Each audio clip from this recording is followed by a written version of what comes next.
Frères et sœurs, dans le Seigneur, je vous salue dans le précieux nom du Seigneur et Sauveur Jésus-Christ de Nazareth. Nous sommes aujourd'hui le samedi 22 août 2020 et nous sommes à notre dernier enseignement de cette semaine, cette troisième semaine du mois d'août. Je rends grâce à Dieu qui nous a permis de méditer sur un sous-thème, sur un thème général tout au long de cette semaine. Ce thème général qui est les récompenses rattachées à l'exercice de votre mission. Ce thème-là a été décortiqué chaque jour en sous-thème. Le lundi 17, le premier sous-thème que nous avons médité, c'est « La vie est une mission pourvue et récompensée par Dieu ». Et le mardi, nous avons vu qu'il faut absolument porter du fruit. Il faut que nous fassions l'œuvre en vue de porter du fruit. Et le mercredi, nous avons vu que, en fait, les fruits que nous sommes censés porter sont des fruits qui sont incorruptibles, impérissables et qui demeurent. Le jeudi, nous avons vu qu'il y a un principe selon lequel les fruits de vos fruits sont aussi vos fruits. Et donc, qu'il est important de nous engager dans l'œuvre du ministère afin de porter des fruits à la gloire du Seigneur et de voir aussi nos fruits porter des fruits à leur tour.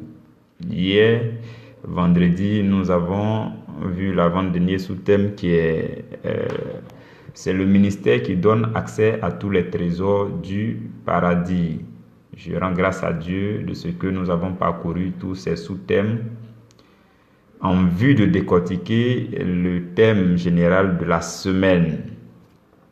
Notre sous-thème d'aujourd'hui, c'est comment prendre garde à nous-mêmes afin de ne pas perdre notre récompense. Comment prendre garde à nous-mêmes afin de ne pas perdre notre récompense. Frères et sœurs, je voudrais vous donner aussi une information rapidement. C'est que, comme la plupart de vous le savent, chaque mois, le dernier vendredi du mois, nous observons un jeûne d'ensemble.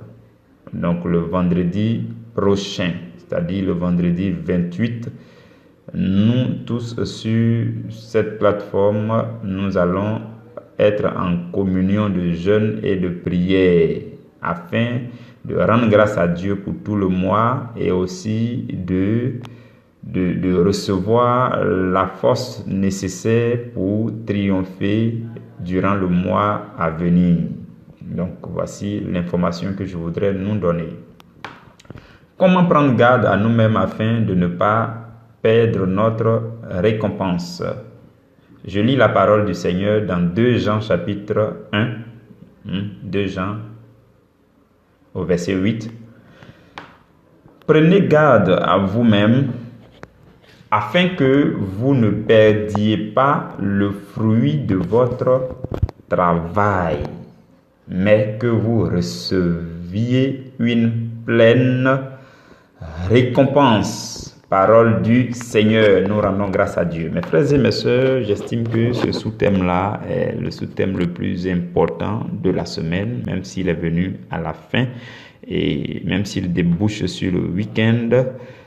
Je prie que le Seigneur connecte nos cœurs à cette méditation afin de recevoir toutes les grâces qu'il a prévues pour nous, afin de nous affermir, afin de nous donner la force, afin de ôter aussi les voiles sur nos entendements, pour que nous puissions comprendre pleinement la parole de Dieu et marcher pleinement à la suite du Seigneur, et aussi entrer pleinement en possession de nos provisions et de nos récompenses.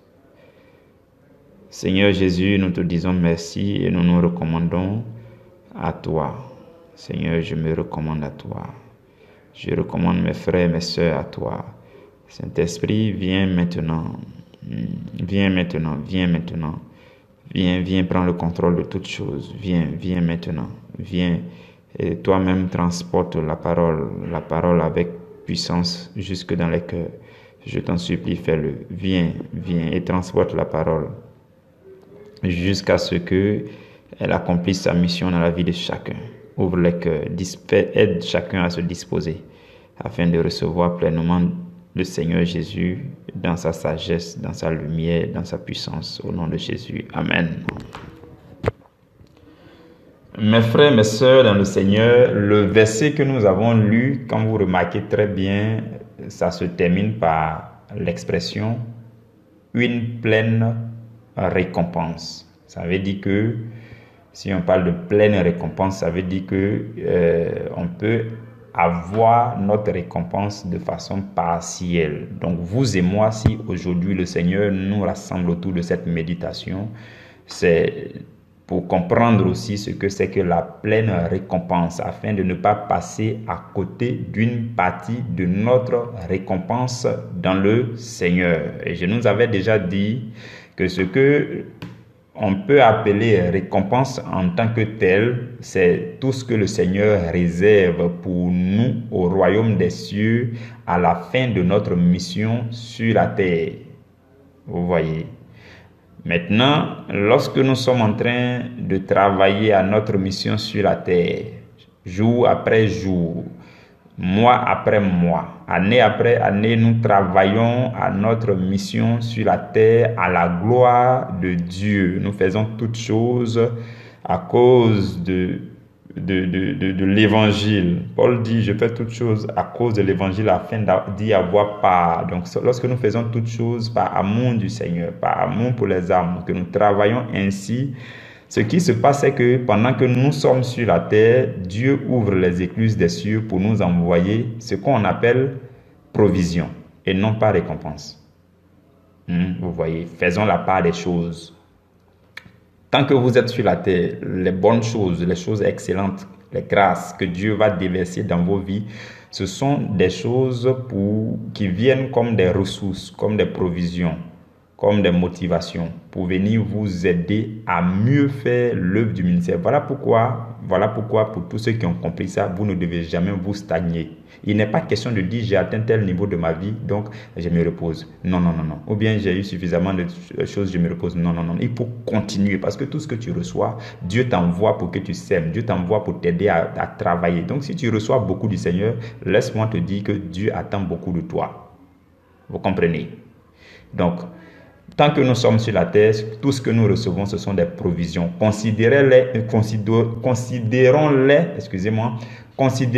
comme des ressources que Dieu envoie afin que nous fassions davantage l'œuvre, afin que nous puissions accomplir encore notre mission. Ce n'est pas des choses à consommer. On peut se réjouir dedans, on peut s'amuser dedans, on peut profiter de ça, il n'y a pas de souci. Mais ayons à l'esprit que ce ne sont que des provisions pour nous aider.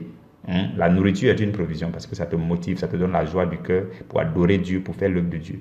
Donc, ce n'est pas des récompenses. Les véritables récompenses, dans la Bible, dans le Nouveau Testament, vous allez remarquer, en tout cas pour ce que moi j'ai découvert, vous allez remarquer que la plupart du temps où on parle de récompenses là, on parle de ça au royaume de Dieu, on ne parle pas de ça sur la terre ici. Vous comprenez? Donc, faisons la part des choses. Et là, nous parlons de récompense cette semaine, la pleine récompense. Qu'est-ce que c'est que la pleine récompense? Mes frères et mes sœurs, je voudrais vous dire que la pleine récompense est composée de deux choses. Donc, on a déjà fait la part des choses. Provision, c'est tout ce que vous recevez quand vous êtes sur la terre. Récompense, c'est tout ce que vous aurez lorsque vous serez dans la gloire du Seigneur Jésus. Et là-bas, ces récompenses-là, on parle de pleine récompense lorsque vous avez deux choses à la fois. Je vous explique. La première récompense au royaume des cieux, c'est le salut. Le salut. Après votre mort, vous entrez dans la gloire du Seigneur Jésus. Vous entrez auprès de lui. Vous avez le salut qu'on appelle aussi la vie éternelle. Ça, c'est la première récompense. Maintenant, en vivant votre vie éternelle, vous profitez de plein de choses, les trésors du royaume. Vous avez plein de privilèges. Vous vivez vraiment à l'aise là-bas. C'est ça la deuxième partie des récompenses. C'est comme le salaire. Voilà, je vais employer ce mot-là pour que vous compreniez. Une chose, c'est d'être sauvé. Une autre chose, c'est d'avoir le salaire. Le salaire de quoi? De ce que vous avez pu accomplir sur la terre. Donc là, vous pouvez comprendre aisément que quelqu'un peut croire en Jésus. Et puis il n'a rien foutu comme œuvre. Il ne fait rien. Quand on dit œuvre du ministère, ce n'est pas son problème. Et lui, il est enfermé dans sa maison. Il croit en Jésus. Jésus est son Seigneur, son Sauveur. S'il meurt, il va au ciel. Il n'y a pas de souci. Mais il n'a pas de récompense là-bas. Les récompenses sont rattachées à ce que tu as fait comme œuvre du ministère. J'espère que vous me comprenez. J'espère que vous n'êtes pas nombreux à être étonnés. Je vais nous lire un passage biblique pour que vous compreniez mieux. Dans Romains chapitre 4, à partir du verset 3, Paul parle et dit, car que dit l'Écriture? Il dit, Abraham crut à Dieu et cela lui fut imputé à justice. Or, à celui qui fait une œuvre, le salaire est imputé non comme une grâce, mais comme une chose due. Et à celui qui ne fait point d'œuvre, mais qui croit en celui qui justifie l'impie, sa foi lui est imputée à justice.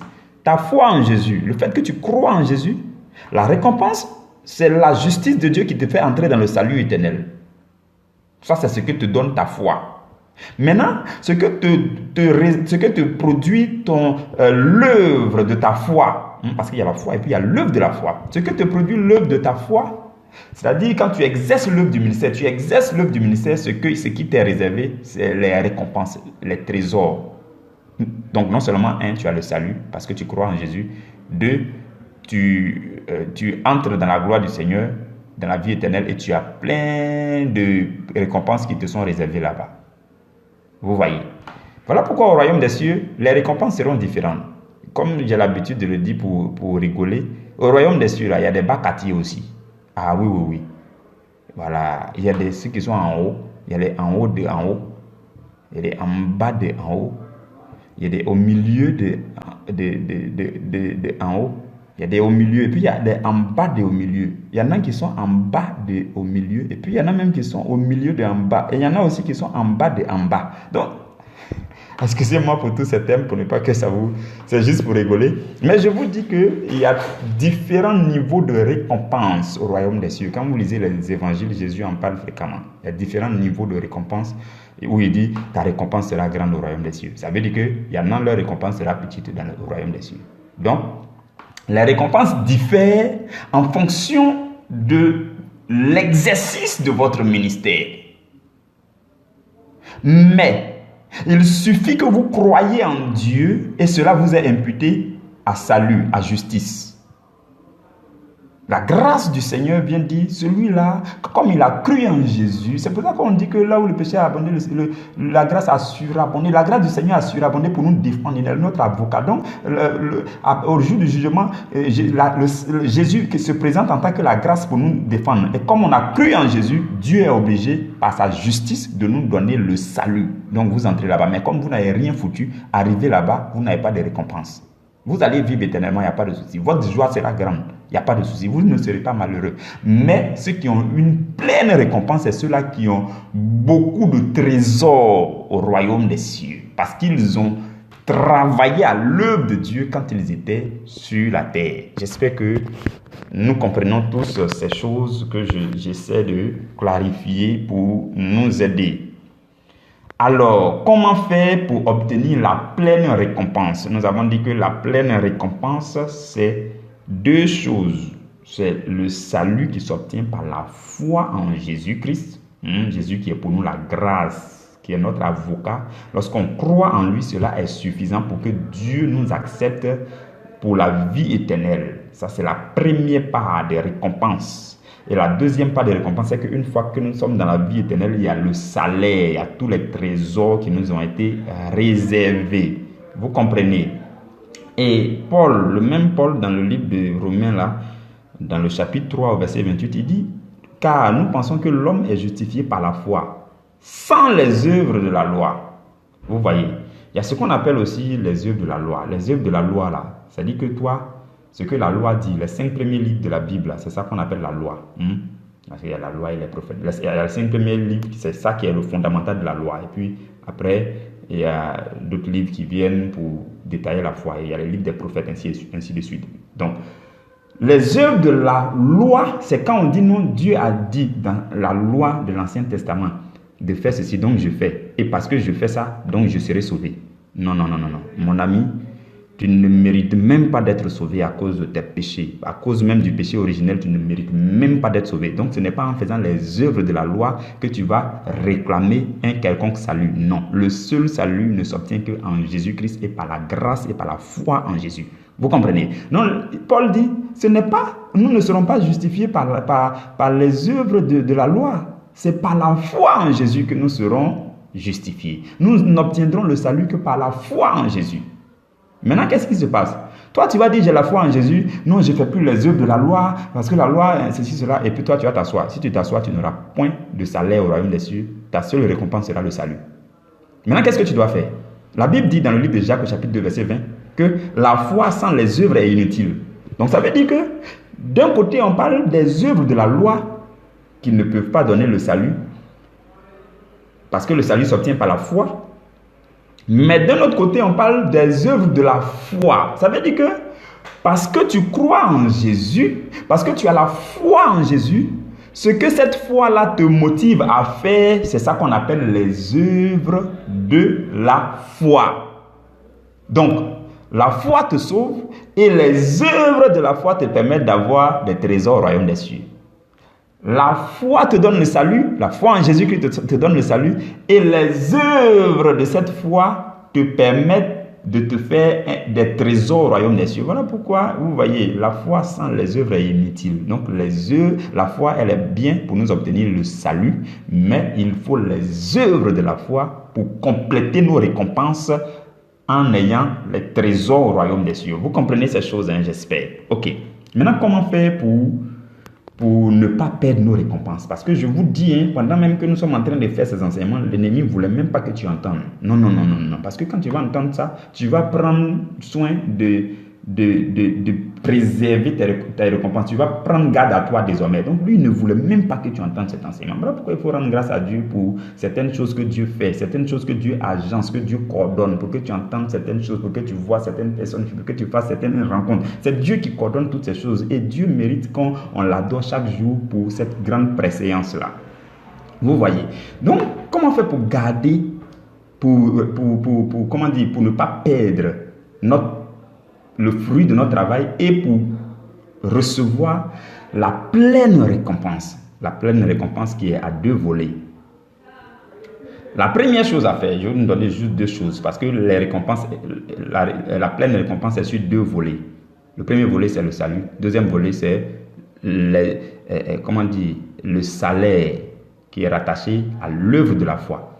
Donc, la première chose à faire, c'est de garder la foi en Jésus-Christ jusqu'à la fin. Ah oui. Jusqu'à votre mort, vous devez garder la foi en Jésus-Christ. C'est ça qui va préserver votre salut. Si vous perdez la foi, c'est triste de le dire, mais j'en parle tout simplement. Ça ne sera pas votre cas au nom de Jésus, parce que vous entendez cet enseignement et que derrière cet enseignement, vous recevez la force, l'onction nécessaire et que le sang de Jésus vous couvre. À l'instant même, je suis en train de parler. À cause de cela, vous ne manquerez pas votre salut au nom de Jésus-Christ. Et tous ceux qui vous coûtent cher, qui vous écouteront, qui vous entendront leur annoncer la lumière, ceux-là aussi deviendront comme vous et ne rateront pas leur salut au nom puissant de Jésus. Je scelle ces déclarations dans le sang de Jésus. Amen. Je continue. Frères et sœurs, la première chose à faire, c'est de garder la foi. Dans le livre de 1 Pierre au chapitre 1, verset 9, la Bible dit que nous obtiendrons le salut de nos âmes au prix de notre foi. C'est notre foi permanente et persévérante jusqu'à la fin de nos jours. C'est ça qui nous obtient effectivement le salut. Ça veut dire quoi? Toi, tu crois en Jésus, tu crois en Jésus.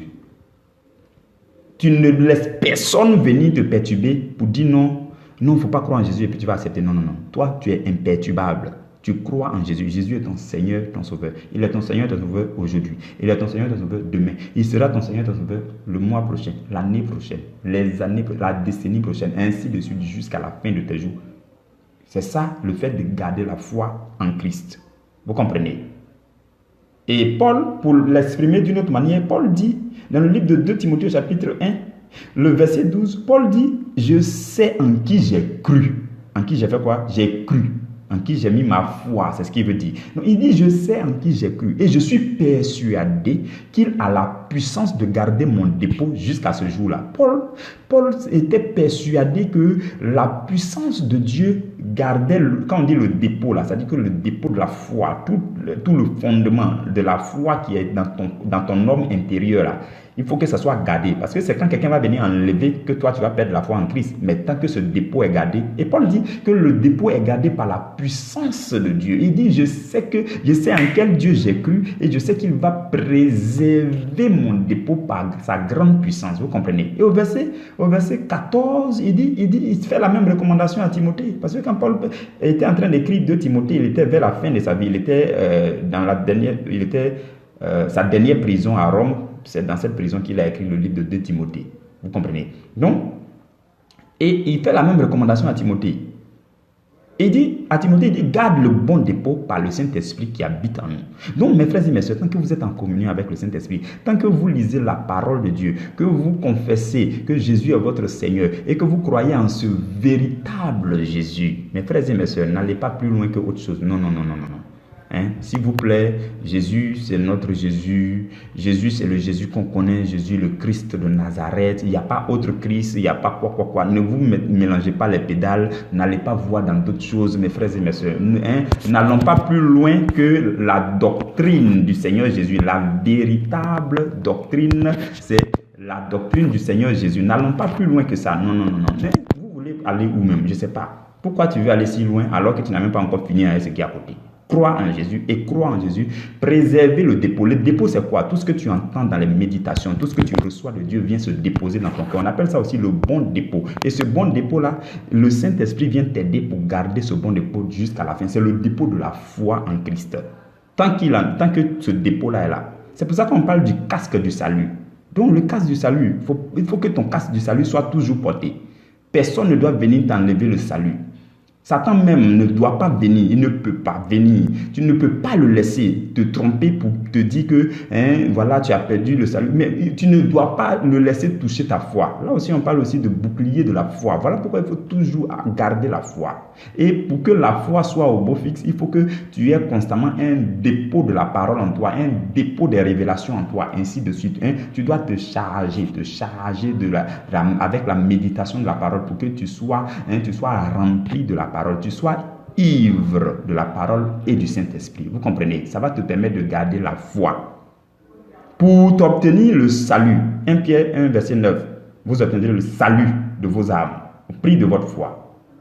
Et dans Hébreux 10, verset 39, la Bible dit qu'on ne doit pas se retirer, que vous et moi qui sommes en train de faire cette méditation, nous ne devons pas faire partie de ceux-là qui se retirent pour aller se perdre, mais nous devons faire partie de ceux-là qui ont la foi pour sauver leurs âmes, qui gardent la foi pour sauver leurs âmes, qui continuent de croire en Jésus-Christ, le seul et véritable Seigneur. La Bible dit, il n'y a sur la terre aucun nom en lequel les hommes peuvent être sauvés, si ce n'est le nom de Jésus-Christ de Nazareth. C'est Dieu qui l'a établi Seigneur et Christ. Vous comprenez? Donc, votre foi en Jésus-Christ, vous devez rester fermement, garder fermement la foi en Jésus-Christ. C'est la première chose à faire pour que votre salut ne soit pas menacé. Vous comprenez? Là, on parle de salut pour le moment, on ne parle pas de l'autre partie de récompense là. La pleine récompense commence par le salut. Et pour rendre sa pleine récompense, il faut ajouter maintenant les trésors. Les trésors qui te seront réservés au royaume des cieux proviennent de l'œuvre de ta foi. Qu'est-ce que tu as fait? C'est vrai, tu dis que tu as la foi. Ce n'est pas dans la bouche la foi. La foi, ça se met à l'œuvre. Voilà pourquoi on dit l'œuvre. La foi sans les œuvres, elle n'est rien. Elle est comme un corps sans âme. Vous comprenez? Donc, ta foi, tu dis que tu as la foi. Ok, on a compris. Et puis quoi encore? Vous voyez? Et puis quoi? Jacques dit, montre-moi ta foi sans les œuvres et moi je te montrerai ma foi avec les œuvres. Donc, ta foi là où ça y est, on veut voir ta foi. Il faut qu'on voit ta foi et c'est à travers les œuvres de la foi que ta foi se fait visible et remarquable et agissante. Et alors, ça procure pour toi les trésors au royaume des cieux pour que tu aies la pleine récompense. Maintenant, ce que tu as donc à faire, c'est de travailler à l'œuvre du ministère avec excellence et performance. Retenez très bien ce que je viens de dire. Nous devons travailler, deuxième et dernière chose que je nous donne, nous devons travailler à l'œuvre du ministère, à notre mission sur la terre avec excellence et performance, pour préserver notre récompense. Je nous lis un passage qui est très intéressant. 1 Corinthiens chapitre 3, verset 12 à 15. 1 Corinthiens 3, 12 à 15. Paul dit, si quelqu'un bâtit sur ce fondement avec de l'or, bon, il parlait du fondement, hein, il dit que, il dit quoi? Permettez-moi de lire tout, s'il vous plaît. Je vais commencer par le verset 9. Paul dit, car nous sommes ouvriers avec Dieu. Vous êtes le champ de Dieu, l'édifice de Dieu. Selon la grâce de Dieu qui m'a été donnée, j'ai posé le fondement comme un sage architecte et un autre a bâti dessus, ainsi de suite. Mais que chacun prenne garde à la manière dont il bâtit dessus, car personne ne peut poser un fondement, ainsi de suite, ainsi de suite. Donc Paul est en train de dire que les uns ont fait le fondement, ceux qui nous ont précédés ont fait le fondement de l'œuvre de Dieu. Vous voyez, chacun apporte sa pierre à l'édifice du Seigneur. Quand vous venez à Christ, chacun apporte sa pierre, nous construisons l'édifice, nous construisons ensemble, nous édifions ensemble le corps du Christ. Et Paul dit que chacun prenne garde à la manière dont il vient ajouter pour lui dessus. Les gens ont posé les fondements, d'autres ont construit dessus, ainsi de suite. Toi, tu es venu à ton tour, en ton temps, tu viens pour ajouter pour toi dessus. Pour contribuer à l'œuvre de Dieu, à la construction de l'édifice de Dieu. Toi, ton temps est venu, tu dois ajouter pour toi dessus. C'est ça, Et il dit que chacun de nous, vous et moi, nous prenions garde à la manière dont nous devons bâtir là-dessus. Et il dit, au verset 11, il dit, car personne ne peut poser un autre fondement, ainsi de suite. Au verset 12, maintenant, qui nous intéresse, il dit, si quelqu'un bâtit là-dessus, avec de l'or, de l'argent, des pierres précieuses, du bois, du foin, du chaume, ainsi de suite, il dit, l'œuvre de chacun sera manifestée. Ça veut dire quoi? L'œuvre de chacun sera éprouvée. Il dit, car le jour le fera connaître. Parce que l'œuvre de chacun sera révélée dans le feu. Quel feu? Le feu des épreuves de la vie, le feu de la foi, le feu des tentations, ainsi de suite, le feu des difficultés de ce monde. Toi, tes œuvres là, ça va passer par ce feu là. Maintenant, si tu as construit en bois, que ça passe par ce feu, ça fait quoi? Ça se consume. Si tu as construit en foin, que ça passe par ce feu, ça fait quoi? Ça se consume. Si tu as construit plutôt en or, en pierre précieuse, que ça passe par ce feu, ça reste intact. Vous comprenez? Et au verset 14, il dit, si l'œuvre bâtie par quelqu'un sur le fondement subsiste, alors il recevra quoi? Une récompense. Si ton œuvre du ministère que tu es en train de faire là, que tu es en train d'ajouter, ta pierre que tu es en train d'apporter à l'édifice de Dieu, ceux qui sont venus en l'an 500, l'an 600, l'an 1000, l'an 1500, chacun a construit. Toi, ton tour est arrivé, tu es en train de construire pour toi dessus. Avec quoi tu construis? Tu construis avec bois ou bien quoi? Parce que moi, je te dis aujourd'hui, le feu va passer par là. Ah oui. Le feu va venir. Maintenant, si Paul dit, si ton œuvre là, si ton œuvre subsiste, c'est là que tu vas avoir récompense. Si le feu vient et puis ton œuvre n'est pas consumée parce que tu as construit en pierre précieuse, tu as construit en or, en argent, alors ta récompense subsiste. Alors ton œuvre subsiste et alors aussi tu auras ta récompense, tu auras ton salaire.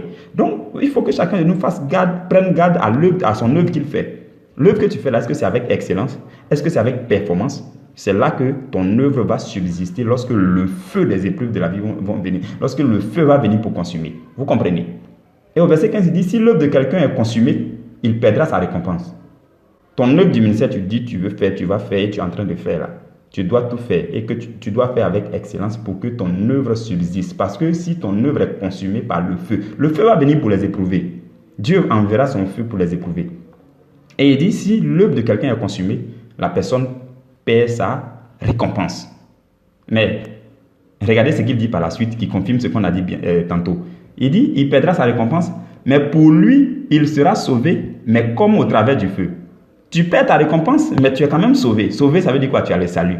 Tu as fait l'œuvre de Dieu à outrance, on t'a vu, tu as fait tous les bruits possibles. Et puis, tout ça, là, on met ça au feu, ça se consume parce que tu avais fait ça avec du bois, du foin. Quand tout ça s'est consumé là, toi, tu ne vas pas mourir parce que tu croyais quand même en Jésus. La Bible dit, tu seras sauvé, mais comme au travers du feu. Comme au travers du feu, ça dit que toi et tes récompenses, toi et tes œuvres, tout ce que tu as fait, ton ministère, on prend vous tous et puis on fait passer par le feu. Et puis, à notre grande surprise, tout est brûlé, sauf toi. Parce qu'au moins tu croyais en Jésus. Donc tu auras le salut, tu n'auras pas de salaire. Voilà pourquoi il dit, si l'œuvre de quelqu'un est consumée, il perdra sa récompense. Mais si l'œuvre de quelqu'un subsiste, alors il recevra une récompense. Et pour que l'œuvre subsiste, il faut que tu fasses l'œuvre de Dieu avec la crainte de Dieu. Tu dois faire l'œuvre de Dieu avec excellence et performance. Ça, c'est la deuxième chose, pour ne pas perdre nos récompenses, pour obtenir la pleine récompense. Vous comprenez, mes frères et mes sœurs. Et dans le livre de Luc, au chapitre 17, le verset 10, la Bible dit que nous devons faire l'œuvre de Dieu avec beaucoup d'amour, à tel point que quand on finit de faire ce qu'on nous a confié là, nous-mêmes on s'assoit et puis on dit nous sommes des serviteurs inutiles. Jésus dit vous de même, quand vous avez fait tout ce qui vous a été ordonné, dites nous sommes des serviteurs inutiles, nous avons fait ce que nous devrions faire. Donc il n'y a pas à se glorifier parce que tu as fait l'œuvre de Dieu.